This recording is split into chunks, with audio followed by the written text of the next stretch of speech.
I'm Brian. I'm a product designer at Notion and currently in Berlin for the first time. Yeah. You have redesigned the designer workflow so that live prototypes ship in a faster way, challenging the classic PM, designer, engineer triangle. We wonder which part of the traditional product process do you think is the most ready for disruption at this point, right now, today? And what are PMs and product leaders still struggling to embrace or let go? It's really, really hard to predict anything right now. Like anyone confidently predicting the future is not going to be right. I think we're just in an interesting time where everything feels quite blurry, which is good. Like we get to revisit assumptions and all this kind of thing. I think one thing that's particularly blurry right now is job titles and like what is our role and what's the process. I think we get to look at all those things from scratch. So for example, designers are certainly writing more code than they've ever written before, probably with the help of AI. I think more PMs are probably designing and prototyping than ever before with AI. Engineers, the same thing.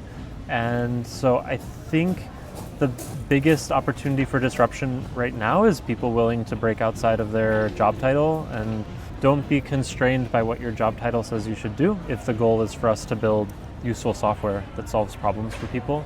And we finally have this tool or this set of tools that makes it really easy to at least step outside, at least one step outside of your job title and try something, make something. So that feels ripe for disruption. And I don't know, like people seem to be doing that quite quickly. Everyone I talk to, designers are maybe even ahead of the curve on this, like trying Claude Code and prototyping in code.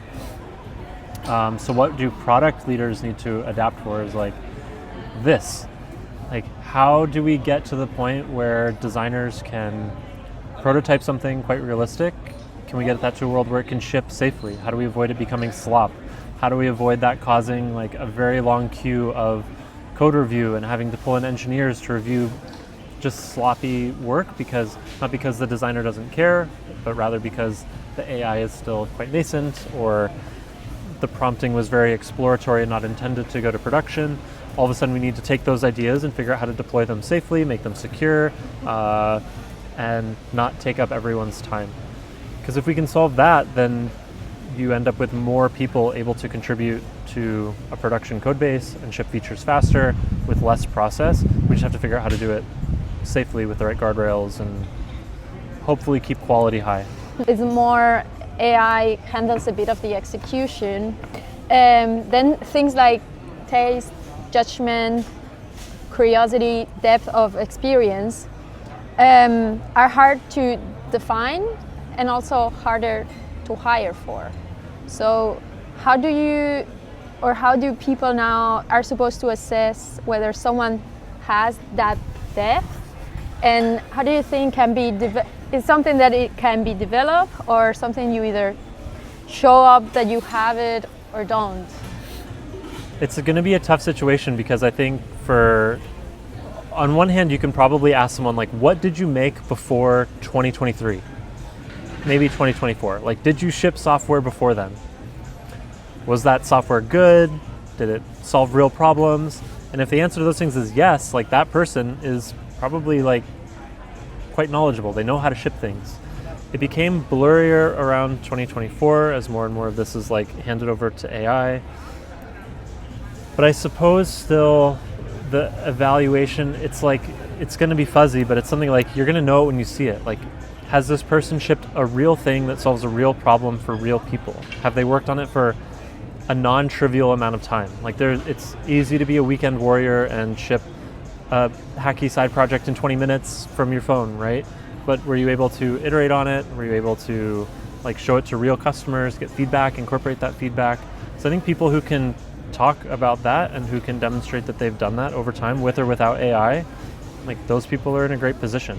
I think the main thing is for people who are using AI to make software for the first time, who might not have known how to make software before, is can you do it while also building an understanding of how software works? Like you want to end up in a place where you understand the thing you've created and you can iterate on it without like contributing to a mountain of tech debt that will eventually crumble or is insecure or will leak people's information, right? Like you need to have some understanding of what's happening. And so I think that's a certain type of person is willing to go the slight extra mile to interrogate the thing that they've made with AI to understand what's happening under the hood. Working alongside also your main work, which I think you also do quite a lot, like still continue pursuing project or developing side quests from your maybe main job. Do you think is the side project becoming the new portfolio also, or an essential part of what people can work on it or hire? I think side projects have always been a very good portfolio, a thing to add to your portfolio. They're never the only thing. How do you differentiate from one that is good enough to actually be in a portfolio that people will look from one that is just a distraction? Like, I don't know. That's a good question. It's probably like not every side project has to be a thing that makes money or has lots of users. It's okay if it's personal to you. I think the most compelling side projects are projects that solved a real problem and you shipped something and then you iterated on it a little bit. Like I think it's not satisfying where people make something that didn't solve a real problem. It just sounded like a fun idea. They made it in a weekend and then like nobody used it or they never made changes to it. Because to me that means like you didn't think that critically about how to spend your time and what problems were worth solving, and you never got reps in of hearing feedback and iterating and understanding how to like make software better.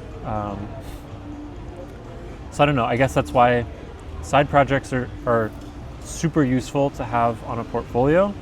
I think they are a way to demonstrate that you have more reps in that process, but it's not the only way. Obviously, like your main job, you get lots of reps, right?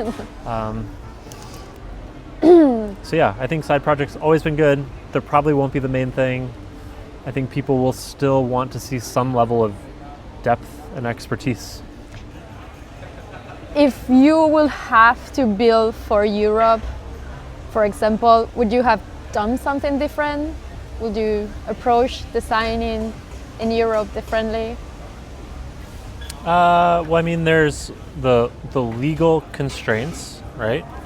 But I think a lot of the legal constraints are founded in good ideas. Like we should take care of people's data. We should give people control over their data, the ability to delete an account, those kinds of things. So I don't know, I guess it's like legally required to ship a product in Europe, but it's a good principle to have for anyone building software. Everyone I've met so far, it's pretty remarkable. Like we're all thinking about the same things and solving the same problems. It's not like we're building different kinds of software. Like we're all trying to solve real problems for real people, trying to figure out how to incorporate AI. Like what is this new tool going to change about our process, about the way people want to interact with our tools, the way the tools look? Like, are we all just going to be chatting with every app in the future? Probably not, but like somewhere between that and like our current state, it'll be in the middle. So everyone's just trying to figure out the same thing. Everyone's trying to figure out how do we leverage AI without spending too much money? How do we incorporate the right blend of LLMs and non-deterministic outputs and code and deterministic outputs? And like, how do we work those things together to automate a process that deserves to be automated or get insights that were hard to get in the past, right? Like these are all pretty universal things. So I guess, I don't know if that's surprising, but it's been consistent. Like, and that's the cool thing about working at Notion. Like we get to build for people here and around the world. I think most of our users are outside of the US. So like this is just like baked into how we ship software.